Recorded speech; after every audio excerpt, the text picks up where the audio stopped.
कशाचं विभूषण सांगते तू? सासूरवाडी सुद्धा ताई माझी बायको लय मोठ्याची महान आम्हाला. तुझी बायको मोठ्याची मी काय डॉक्टर घेऊन नाचू का? माझा सासरा न माझा मी होणार मी आमदाराचा पुत्र करू काय? मी काय करू? कारण आमची संपत्तीचा विचार केला ना दादा तुम्ही तर माझ्या तुकोबरायची सासूरवाडी सांगते. पुण्याचा सासर आहे तुकोबरायचं. गोव्या सावकाराची पोरगी तुकोबरायची बायको आवली आणि बायकीचा सोडा 3500 एकर फक्त ऊस आहे तिच्या बापाचा. इंचगावच्या बाया आपल्या बापाचा 3 BHK एक 4 व्हीलर आणि एक 2 व्हीलर तरी नाचतीच नाचती जात असते. कोण खात? किती? 3500 एकर ऊस आहे तिच्या बापाचा. किती? 35 नाही 3500 3500 एकर ऊस आहे फक्त ऊस. बाकीची पिकं सोडा.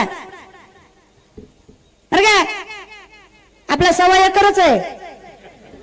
तो बी पेटन राम राम झालीच जरा गावात लोकाला.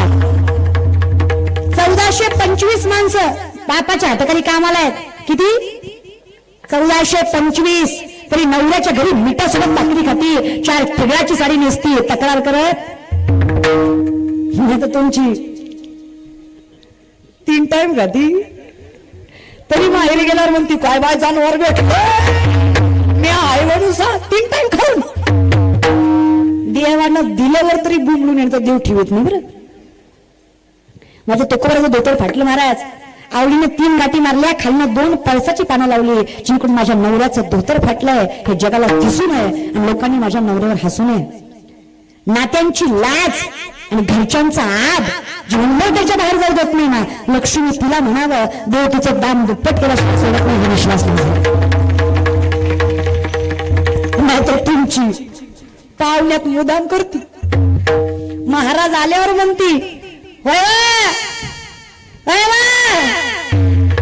सिलेंडर संपलाय महाराजाला तू एक काम कर सिलेंडरवर महाराज बसेवन खालनं पेटे म्हणजे महाराज बी खोटं नाही बोलत. असल्या बाया रातच्या पेटल्या पाहिजे जडलं पाहिजे महाराज मुदाम करत. पण सगळ्याच तसं नाहीये. हे आत्ताचं जनरेशन आहे. काय जुन्या बायका होतं महाराज 40-40 माणसाचं कुटुंब माझ्या एकट्या आईनं सांभाळलं पण डोक्यावर कधी रेश नाही आणि तोंडावरचं हसू कधी जाऊ दिलं नाही महाराज. लय सहन केलं महाराज. नवऱ्याचा मार सहन केला सासूचं बोलणं सहन केलं नंदाचं राहणं सहन केलं तरी घर सोडून गेली. त्रास इतका त्रास माझ्या जुन्या मायाला महाराज. अगं एखादी म्हैस विकत घेतात ना तशी बायको बघून घ्यायची काय हाय का कशी आहे. त्या म्हशीला सुद्धा एवढं हाताळत नसत्या तेवढं त्या बाईला हाताळलं जायचं. ती लग्न करून देताना लय सहन केलं जुन्या बायांनी. दिवस उगवायच्या आधी म्हातारी उठायची का नाही ग? होय ग? आणि तुमच्या सोना होय तुमच्या सोना कधी उठत्या ग? पाठवला 7 वाजता तुम्ही जनावर असंच असलं बरं उठवायची. हौसनं करून आणलंय आपल्या पोरानं. काय बोलतो महाराज? बरं दिसायचं एक नाही कुठं काय लावायचं बरोबर कळतं त्याला. पण किती आचेवर चपाती भाजायची अजून कळत नाही. नाही मावल्या मुलगी म्हणून सांगते फार काही अवघड नाही ग. पोरींना कधी कमकुवत समजू नका पण 3 गोष्टी शिकवा. संस्कृती किती किती मॉडर्न. अर्थात जगाला शोभेल असं राहायचंच. साधं राहायचं नाही. जेवढं नंतर राहाल पोरींनो तेवढं लोक नमवतात. आपल्याकडे कोणी बघितलं ना टाका टाका त्याच्याकडेच बघायचं कवर बघतो बघू घ्यायचं नाही ग. आपली चूक नाही हे सुद्धा मान्य तेवढं सुद्धा तिथे तथ्य असलं पाहिजे. काय लक्षात ठेवा जर चूक आपली असेल ना काहीच करू शकत नाही आपण. कधीतरी रातच्या 12 वाजता उठा बापाच्या अंथरुणाजवळ जा. तिचे झिजलेले पाय सुरकुत्या पडायला चेहरा बघा आणि बापाच्या पायाला हात लावून वचन घ्या. आकाश ठेवणं पडेल इतकी प्रगती करेल बाबा पण तुमच्या नावाला कलंक लागेल असं जिंदगीत कधी वागणार नाही. हा शब्द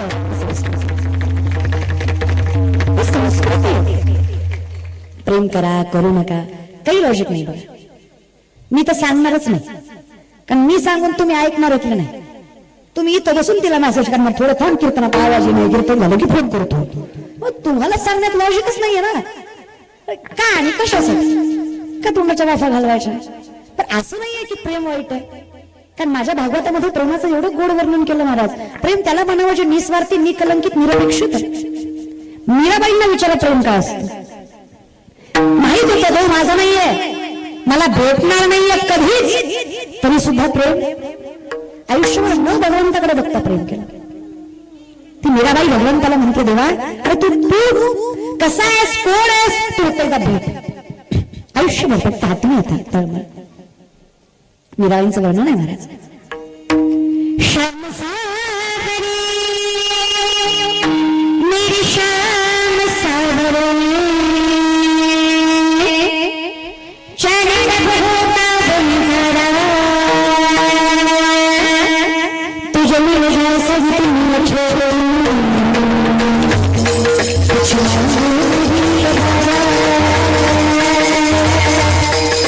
तुझे मिल जाए सजती मुझे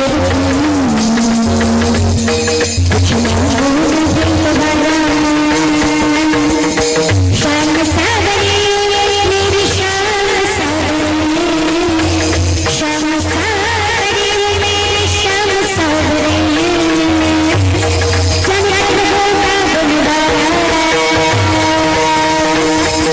तुझे मिल जाए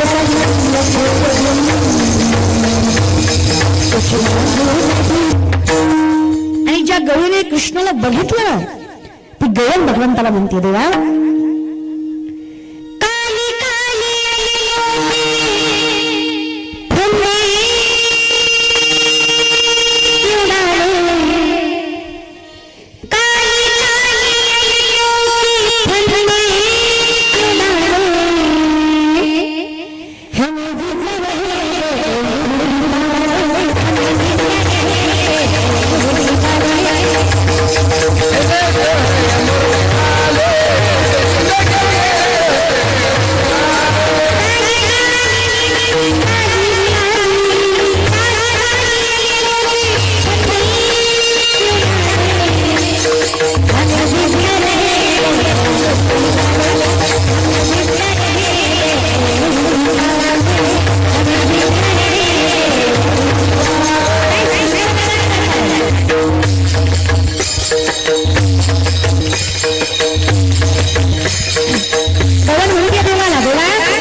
देवाच्या स्वरूपाचं वर्णन शब्दात होऊ शकत नाही. शंकराचार्य वर्णन करतात मधुरा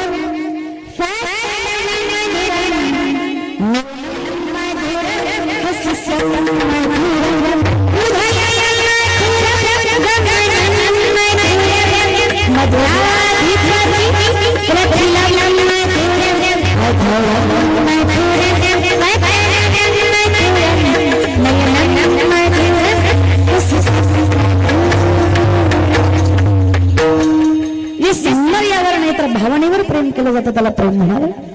आमचं फक्त एक वासनेपोटी. आणि खरं सांगू, ज्याने ज्याने वेळेचा विचार न करता वासनेच्या आहारी गेला, गोमती नदीमध्ये नारद आंघोळीला आले.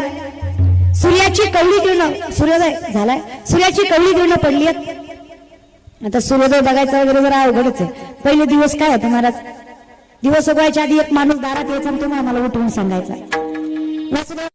देवाला सकाळच्या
खरं सांग का गावकरी, मी एवढा वासुदेव सांगायले पण मीच वासुदेव बघितला नाही.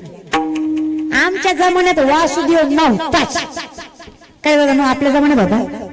आमच्या जमान्यात आला आता पाववाला आला, पप्पाला बोलवा, मम्मीला बोलवा. पाववाल्याच्या भोंग्यावर जागे झाले लेकर आम्ही.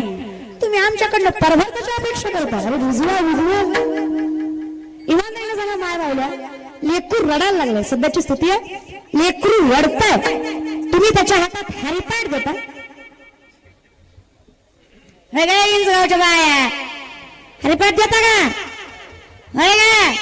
मागच्या काय देता? मग पुस्तक देतात. मग काय देतात? अजून तोंड घेऊन मोबाईल. कसं करू तुमचं? आणि काय मेंटॅलिटी काय आहे तुमची? कार्टून बघून हे तुम्हाला समजणार आणि मालिका बघून हे तुमचं कल्याण करणार. लॉजिक आहे. तुमच्या मोबाईलचा डेमो बघायचा का? ताड बसाल स्टेप लोक एखादा इंग्लिश मिडियमचा असेल तर धोबी का कुत्ता घरका ना गाठ का? लक्ष द्या, पटपट उत्तर द्या. मी काय सांगते, सॉरी, तुम्ही काय ऐकताय? स्पीक लाऊडली, मोठ्याने बोला. काय ऐकताय? मोठ्याने काय ऐकताय? नशीब कीर्तन तरी म्हणजे डांबऱ्याचा खेळ तरी माहिती पोरगी कीर्तन करते. पटपट. या 6-7 महिन्यापूर्वी गाजलेला पिक्चर ज्यामध्ये श्रीवल्ली गाणं होतं, पिक्चरचं नाव नॉलेज पण पटपट. त्याचा नवीन जरा जुना सांगा. 5-6 पिक्चर झिंगाड गाणं होतं. सायलेंट म्हणलं हिरोईनचं नाव, हिरोईनचं नाव इंचगावकर तुमची जात ना. खैरतनं दिलं बाई गावाला. अगवाय माझा पिंट्या पोरच महाराज आपल्या श्रावण सोमवारचा प्रसाद आहे. उपवास केले संततीसाठी. पटपट पोरांनो, मी म्हणते त्याच्या पुढचं म्हणायचं. म्हणते त्याच्या शांत गेली, शालू गेली, आता कुणाचं नाव?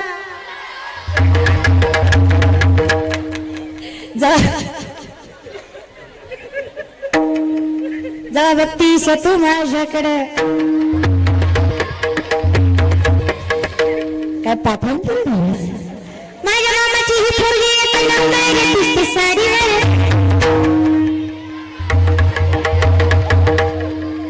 आपल्या बापाच्या गाडीचा हात तर फुटू द्या बरं.